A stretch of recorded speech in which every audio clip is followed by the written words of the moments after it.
Good afternoon, everybody. How you doing? Well, I think I could start making videos again. I've been busy as a one-arm paper hanger with the crabs for the last, actually, few months, but the last few weeks it's been really hectic. And I want to tell you a little bit about what we had to go through. My wife and I have been very, very busy trying to get my brother set. My wife has done a lot of the stuff on the computer, trying to get the cable changed over, the telephone changed over, and we still are not done with it. I still got to take them down to Social Security and get the address done. It's a big hassle to do it online. You can't get them on the phone. So I got to literally take my brother down to Social Security, wait for hours and hours and hours, and just to get his address changed on the Social Security. So that'll be done in a week or so. And do one thing at a time, but I've been very, very busy with getting stuff out of that house. And I had a lot of help, good help, and we got the place cleaned out. He was not able to take all his books, as I showed you in that last video, because he just don't have the room. I might throw a few snapshots of the new place where he's located now on this video. But anyways, I want to just give you a little video here. Of course, with my videos, they're never little, they're always long-winded. But I'll try to keep it short-winded. Okay, because what my intention is, I missed out on one of the local fairs last Saturday because we had the big moving job, and I had to get my brother out of there by the 1st of the month. This coming Saturday, which is tomorrow, I plan to take the damn day off and go to the Woodstock, Connecticut Fair. And my cat is crying. All right, come on, Sammy. You hear me talking, huh? Come on. Yeah, I know. You've got to get your 2 cents in. Okay, the biggest issue, and is going to, I'm not talking to you, Sammy. The biggest issue is there must be about 20 to 25 boxes of paper. Because I lived there, my brother lived there, of course, my mother lived there, and I lived there, because we moved in that house in 1966. June of 1966, to be precise. So 49 years of tax papers. When I lived there, my Social Security numbers on them. Those papers were in the back room, where my old bedroom was. They were in the front room. They were in my mom's dressers, you know, the bureaus. They were up in the attic. And I even found my birth certificate in a box of papers in the attic. So we just took those boxes and we loaded them up, some of them here, and most of them are in the closet of my brother's new apartment. He's got 2 big closets. They're on the floor of the closet. And we're just going to have to go through them, and it's going to take a very long time because they got my signature on them, they got my Social Security number on them, they got my brother's Social Security number, my brother's signature, and of course my mother's Social Security number and signature, which wouldn't matter because she's dead now anyways. She died in 1998. So, I know, Sammy, I know you need attention. I'm busy right now. So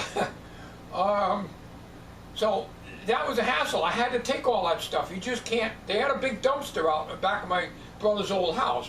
We could have thrown it all in there, but we can't do that. You know, identity theft and everything.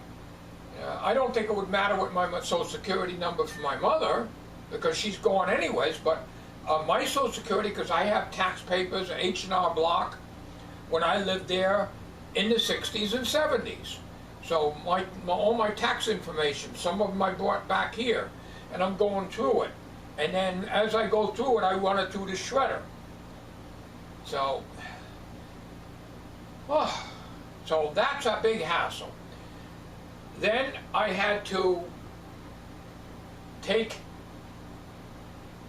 what furniture I could take out of there, and the park owner and his two boys were a great help, you know, and they started in this attic. Anything up in the attic, they took what they were interested in. They took anything that was in the apartment, and they found boxes of paper that I overlooked because they were in dark corners of the attic. Don't forget, you got 49 years of paperwork, accumulation, that, you know, we always saved the tax papers, we saved the Social Security papers. Of course, in 1966, trying to think now, my mom was born in 1922, and 66, I'm no good at math, I'm sorry. You know, I don't think at that time she was getting Social Security, but she was working a little bit, so she was getting paychecks, and those had the Social Security number on it. So we got tons of paper. I mean, hundreds if not thousands of pieces of paper in each box. So it's going to take months, if not years, to go through it. When I visit my brother in his new place, I'll go through them and say, you know, I got to have a magnifying glass and go through this, go through that. And the average person would probably just take them and toss them all in the dumpster, which is what's going to happen and it would have happened if we left them there. Because the landlord of the old house was going to have I don't know, a 30-yard dumpster, whatever size they come in, and everything in the house was going in that, regardless of what it was. It was going in that dumpster. So if there's personal papers in there, it was going in there. And unless it was going to be burned, it could be accessible to identity thieves. Now, as it was, I emptied out my mother's 5-drawer dresser so I can put my brother's clothes in there, because he was only allowed one dresser. Well, not allowed, he only had room for one dresser. Actually, he probably could have got 2 in that new apartment he's got, but it would have been tight. So I just took the stuff, my mother's stuff, paid bills, and I even found some stuff when I was living back there in the 1960s. I used to take loans out from household finance to go on vacation. I didn't know enough to save money. I just took a loan out when I wanted to go to Wheeling, West Virginia or anything. You know, I did foolish things back then. I was living at home back then, back in you know, 66 to 78. After that, I went on my own and lived down a mile from where I am now. That's beside the point. Point is that the papers accumulate. They never got, we saved everything. All right, I got to take care of my cat. I'll come right back. No, you want to go out, huh? You want to go out? Come on. I know that's what he's howling for. Okay, goodbye.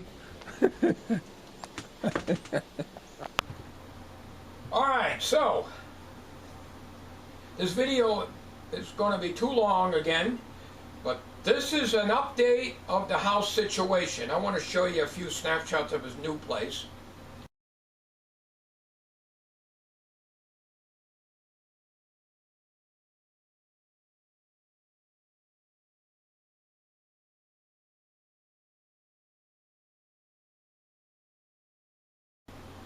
And my brother's doing very good. I just wanted to point out that he's very happy where he is.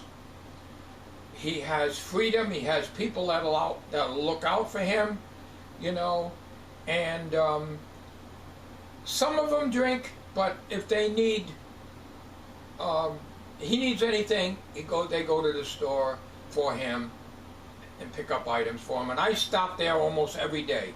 He's only located 2 miles from my house. So it was a blessing he's got that place, and he loves it. So I don't want to keep this video too long. As I always say, I try to keep it short, but it never works out that way. But I want to get this video out to you to let you know that I'm alive and kicking and I survived the thing. I still got stuff to do. We're still waiting for a table and chairs to come in from Walmart. I originally ordered, and this is going to make this video long, I originally ordered a table and 2 chairs from a well-known furniture, I'm not going to mention the name, okay? And I went one hot day, every day's been terribly hot. The day of the move, everything. I mean, sweat's pouring out of me. I'm going from the apartment upstairs, bringing stuff out, sweat pouring on me. Then I got to go to the stores, so I went to this furniture place, which is about 10 miles from his old house, and sweat. Go in there and order a table and chairs. Fine. I said, when can you deliver it? And they said, well, we'll call you a couple days before. It'll probably be in a few days. I says, okay. What do I get? My phone rings. You listen to it. You don't get a person. This is, like I say, I'm not going to mention the name. There's a recording. We will be delivering Thursday morning between the hours of 6 a.m. and 10 a.m. And I said, what? So my wife has been busy. I've been running and running and running all the time. And my wife has been so helpful on the phone. She calls up this place, which is an 800 number, because he has a lot of stores, but they have an 800 number, and to get it changed, I says, who in their right mind is going to have furniture delivered at 6 a.m. in the morning? So we got it straightened out, so after 10 a.m., but because it's booked up, we had to wait another week. Okay, that's bad enough. So my brother's without a table and chairs, and he has to eat off his desk. He's only one man, so, you know, he manages okay. So what do I get the next day? The phone rings. This is blah, blah, blah. Anyone can have bad breath, but you could knock a buzzard off a shit wagon. We will be delivering this Thursday your table and chairs, or whatever it is, between the hours of 6 a.m. and 10 a.m. I closed my phone. I got on the computer and called the direct number of the local store, which was, like I say, 10 miles from my brother's house. I didn't call the 800 number. And I chewed this girl out from one end to the other. I said, if this is the way you people want to do business, I'll get the damn table at the Salvation Army if I have to. I said, we had it straightened out. My wife spent a half an hour on the phone getting everything straightened out. Who in their right mind is going to deliver furniture at 6 a.m. in the morning? I said, my brother isn't up. I just don't get up until 7 o'clock. So she said, we'll take care of it. I want a complete refund on the credit card, because we used our credit card. My brother pays me back off of his account, so because he don't have a credit card. So I said, I want full credit for it. You charge $40 for delivery, and you don't even know what the hell you people are doing. One don't know what the other's doing. So I really lit into him. All right, so I talked to such and such a girl over there at the office, supposedly in the local store where I did the business. What happens? I didn't see they're supposed to get an email within 2 hours after I called. We're looking. My wife and I did not get an email. The next day, I called them up again. I says, why haven't we got a confirming email on this? She checks, a different girl I was talking to. Well, it shows it never was canceled. I said, well, I talked to so-and-so before. Oh, what a fiasco that is. I'll tell you what. You want to go in that, if you want to buy anything from that store, and I think most of you know who it is, at least wise in the Connecticut, New England area anyways, pick it up yourself. Don't depend on the delivery, because you're getting nothing but a recording. You cannot get to talk to a person and say, hey, wait a minute, I don't want it 6 a.m. in the morning. Bring it later in the afternoon if you can, even if you have to reschedule it. You can't do that. So, anyways, they had to take and do it again. So they want my credit card number, so I give them the credit card number again. That's the second time I give it to them. I give them the number and the expiration date and the 3-digit number on the back of the card. I had to do that twice. I did it for the first girl the day before. By this time I'm burning up. I am totally burned up. We finally got the confirmation in there, but we're waiting for the thing that's supposed to be 24 to 48 hours to appear on our credit card statement. Because we have a debit and a debit combination credit card. That's all we have, just the one. So I'm waiting for that to get on there. Meanwhile, wife gets on the computer, Walmart.com. Half the price, just as good, 30-inch table. It's all he needs, and 2 chairs. for $179 with the shipping, with the tax and with the shipping. They're going to bring it here. It's small. I can put it in my truck, drive 2 miles down to my brother's house. So I have been busy and aggravated with this, with the telephone. That's another story. With the cable TV, I had to bring back the converter box for digital to analog for his television because he's got a flat screen now. He don't use it. I had to bring that back, or they would have charged $45. So I've been running every direction. So I've been going crazy, and it's a wonder that I didn't have a damn heart attack with all this. But anyways, I'm taking it easy tomorrow, but I did want to give an update, and I'm sorry for the ranting video here, but nobody knows how these things are until you experience them yourself. So I've got tons of paper to go through. I've got a box over here. I'm in front of the air conditioner. This is the smallest box. I've got big boxes over my brother's place. This is my brother's pay stubs with his social security number on them. This is some of my mother's stuff, my brother's stuff, my stuff. This is just a small amount of papers. I have 20 to 25 boxes bigger than this. And I'm going through it gradually as I get time. Alright, so this video is awful long as always, but that's just a small example. That's not the whole story, and I'm not going to bore you with it, any more of these aggravating details. But I was very lucky to get this place, and I found this place. It was not advertised. It was by word of mouth. And like I say, he loves it there. So I can actually start enjoying myself. I don't know whether I'll do Uncle Dorkle's videos or not. I get people that say they like the flapping videos, probably like this one here. So if I don't get enough requests for Uncle Dorkle, I may just scrap that whole damn project, because there are some that like Uncle Dorkle's videos, but if I don't get enough, if there's not enough interest in it, I may just stop doing it, because I get the feeling that most people, judging by my feedback that I'm seeing on my channels, I like your flapping videos best, and I like this, and I like most of your videos, especially the flapping. When I get comments like that, that tells me that, alright, so they like everything, but they probably don't want to say they don't like the Uncle Dorkle. Because there are maybe a handful of people that really enjoy the Uncle Dorkle pictures, skits. But if there's not enough interest in it, I may just give it up. And I don't know what I'm going to do about Uncle Dorkle's thing. But I mean, I enjoy doing it, but if I don't get enough people that's interested in it, you know, because I have to be in a good mood and a humorous mood, then these things come to me. Bing, bing, bing. The ideas come to me, you know. But if I'm not, if I find that people don't really like them too much, I'll just do other things. Now, the weather's been terribly hot. Here we are in September, and it's ridiculous.